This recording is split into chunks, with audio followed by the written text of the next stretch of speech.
요약집은 48페이지고요.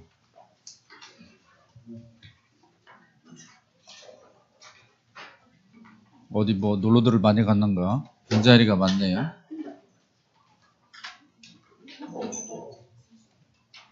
(48쪽에) 보면 우선 제1절의 개업중개사 등의 기본 윤리는 비중이 좀 낮은 부분입니다. 교재를 통해서 간단하게 보겠습니다. 먼저 가로 1번의 품위유지 공정중개 의무는 하나만 주의라고 그랬죠. 이거는 중개업자와 소공사에게만 적용되고 보존에게 적용되지 않는다. 그리고 가로 2번의 선량한 관리자의 조의무는 우리 중개사법에 명문의 규정이 있다 없다? 없다. 다만 학설과 판례가 인정한다. 그러니까 혹시 우리 중개사법에서 규정하고 있다 뭐 이런 말이 나오면 틀린 거예요. 그리고 이제 큰 동그라미 2번에 비밀 준수 의무가 있죠. 먼저 비밀은 중개업자만 지켜야 돼요. 중개업 종사자 전부가 지켜야 돼요. 전부 다 지켜야죠. 따라서 사장은 비밀을 잘 지키는데 직원들이 비밀을 안 지키면 지켜질 리가 없잖아요. 그리고 그 비밀은 그 직에 종사할 때만 지켜요. 떠난 후에도 지켜야죠. 비밀은 계속 지켜져야 되니까. 가로 2번. 그 내용이 있어요. 개업중개사 등은 가로채여 이 법 및 다른 법률에 특별한 규정이 있는 경우를 제외하고는 가로 닫고. 그러면 가로 안에 있는 걸 빼고 읽으면 어떻게 되죠? 개업중개사 등은 그 업무상 알게 된 비밀을 누설해서는 안 된다 이렇게 돼 있죠. 그러면 가로 안에 있는 경우는 이 법 및 다른 법률에 특별한 규정이 있는 경우를 제외하고는 그랬으니까 만약에 이 경우라면 비밀을 사실대로 얘기할 수밖에 없다 그 얘기죠. 따라서 예외가 있어요 없어요? 있다 그 얘기입니다. 따라서 예를 들면 동그라미 2번 가로 3번에 다른 법률에 의한 예외. 만약에 중개업자가 재판상 증인으로 채택이 돼서 증언을 한다면 사실대로 얘기를 해야 되니까 예외가 있는 거죠. 이렇게 예외가 있다는 거 알아두시고 그 다음 49페이지로 가면 가로 4번에 위반시 제재. 몇 년에 몇 천? 1년에 1천이고 이것은 피해자의 고소가 있어야 처벌이에요? 없어도 처벌이에요? 아닙니다. 고소가 없어도 처벌할 수 있어요. 고소가 없어도 처벌할 수 있는데 일단 처벌을 하더라도 다시 피해자가 처벌하지 말아달라 적극적으로 하면 그때는 처벌할 수 없습니다. 다시 한번 칠판 보시고요. 고소가 있어야 처벌할 수 있는 거는 이거를 뭐라고 그러냐면 친고죄라고 그래요. 친고죄. 다시 한번 고소가 있어야 처벌하는 걸 뭐라고 그래? 친고죄. 형법상 강간죄 같은 경우가 친고죄예요. 지금 뭐 요즘은 뭐 성폭력 그쪽으로는 피해자가 고소를 안 해도 처벌하지만 옛날에는 고소를 했어야 처벌합니다. 근데 우리 비밀 누설죄는 피해자의 고소가 있어야 없어도 일단 처벌할 수 있어요. 그런데 피해자가 처벌을 원하지 않아요. 그때는 처벌할 수 없다 그 말입니다. 그러니까 적극적으로 처벌하지 말아달라. 소취하를 한다든가 그러면 처벌하지 못한다 그 얘기예요. 아셨죠? 이렇게 처벌할 수는 원래 있지만 원하지 않을 때 처벌하지 못하는 걸 뭐라고 그래요? 반의사불벌죄라고 그래. 따라요. 반의사불벌죄. 한 번만 더 짚고 넘어갑니다.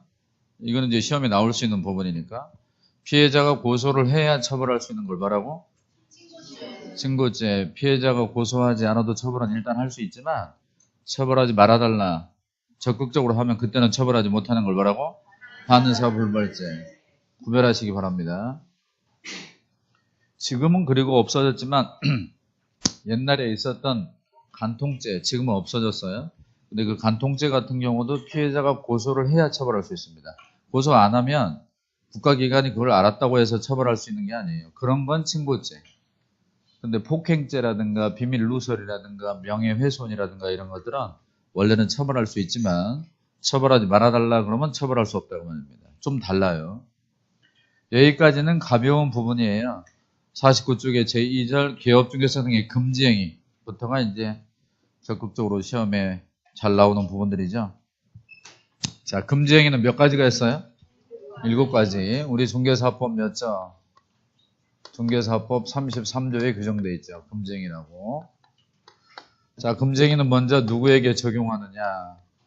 중개업 종사자에게 다 적용하죠? 따라서 중개업자, 소공사, 보조원, 법인의 임원, 사원에게 다 적용되니까 중개업자가 금품을 초과소수했던, 소공사가 했던, 임원이나 사원이 했던 다 이 법상 처벌을 받습니다. 그리고 이 규정은 일반인에게 적용되지 않습니다. 따라서 일반인이 우연히 중개를 하고 법정 보수보다 많은 돈을 받았다고 해서 처벌할 수 있어 없어? 없습니다. 다음에 중개 의뢰인 처벌할 수 없어요. 중개 의뢰인도 적용되지 않습니다. 따라서 만약 중개 의뢰인이 중개업자에게 금품을 초과해서 줬어요. 준 사람을 처벌할 수 있어 없어? 없습니다. 받은 쪽 중개업자를 처벌하는 거죠. 또 미등기 전매를 의뢰했다든가 무등록업자에게 중개를 의뢰했다든가 이렇게 의뢰한 사람은 처벌할 수 없어요. 중개업 종사자가 문제가 되는 거죠. 두 번째로는 금지행위에 해당하면 어떤 효과가 있느냐. 그 효과는 두 가지예요. 첫째는 행정책임. 무슨 책임? 또 하나는 형사책임이 있습니다. 또 하나가 뭐라고요? 형사책임. 두 가지가 한꺼번에 발생합니다. 이건 이따가 금지행위를 전부 다 공부하고 마무리할 때 하겠습니다. 마무리할 때. 자, 이렇게 이제 금지행위가 이런 거다. 라는 것은 큰 틀에서 봤고, 이제 금지행위의 구체적인 내용으로 들어가면, 금지행위의 본격적인 내용에 들어가기 전에 몇 가지만 확인하겠습니다. 가로 2번을 보죠. 가로 2번. 금지행위 효과로서 형사책임, 행정책임 두 가지가 발생하고 3번 있어요. 3번. 고의에 의한 경우만 금지행위에 해당하고 과실에 의한 경우는 금지행위에 해당하지 않습니다. 잠깐 주목하시고요. 만약에 중개업자가 금품을 초과해서 받았는데 원래 900만 원 받아야 되는데 실수로 돈을 더 받았다라든가 이런 것들은 금지행위가 되지 않습니다. 또 잘 들어봐요. 중개업자가 부동산에 대해서 브리핑을 할 때 알면서 거짓말을 하면 거짓된 언행이에요. 근데 실수로 틀리게 설명하면 그건 손해배상은 하지만 금지행위에 해당하지 않습니다. 그러니까 고의범만 처벌한다 이렇게 정립을 해두시고 그 다음에 동그라미 5번 있어요. 동그라미 5번에 거래계약의 사법상 효력에는 영향이 없습니다. 따라서 효력이 소멸하지 않습니다. 잠깐. 자, 중개업자가 금품을 초과소수했어요. 그러면 거래 당사자 간의 계약이 무효인가요? 그건 아니죠. 계약의 효력에는 영향이 없다. 또한 중개보수 청구권이 소멸해요? 소멸하지 않아요? 소멸하지 않습니다. 따라서 중개업자가 받을 돈이 예를 들어서 900만 원인데 2천만 원 받았다라고 해도 900만 원은 살아있어. 900만 원도 소멸해. 살아있죠. 이따가 다시 한 번 더 얘기하기로 하고 자, 첫 번째 금지행위부터 들어갑니다. 첫 번째 금지행위는 중개대상물의 매매업이야. 따라합니다. 중개대상물의 매매업. 이건 세 가지 단어로 되어 있죠. 중개대상물, 매매를 업으로. 따라서 중개대상물이 아닌 건 적용되지 않겠죠. 그래서 의류라든가 기계라든가 이런 건 적용돼요? 적용되지 않아요? 적용되지 않습니다. 따라서 중개업자가 중개사무소를 운영하면서 주말에 땅값이 많이 올라갈 만한 지역을 돌아다니면서 토지나 건물을 샀다 팔았다를 계속하면 여기에 딱 걸리지만 의류 매매업, 기계 매매업, 전자제품 매매업 이런 것들은 금지행위 아니에요. 중개대상물일 때 문제가 됩니다. 그 다음에 이 중개대상물을 부동산으로 바꾸면 부동산 매매업이 되죠. 그러면 부동산 매매업은 금지행위지만 부동산 임대업은 금지행위 아니에요. 부동산 임대업은 금지행위 아니죠. 따라서 이것은 개인 중개업자의 경우는 자유롭게 할 수 있습니다. 여러분 나중에 중개업할 때 임대업 할 수 있어요? 없어요?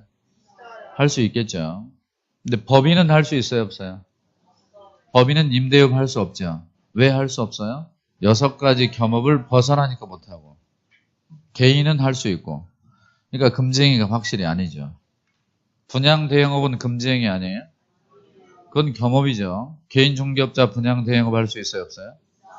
법인은 법인도 할 수 있죠. 법인도.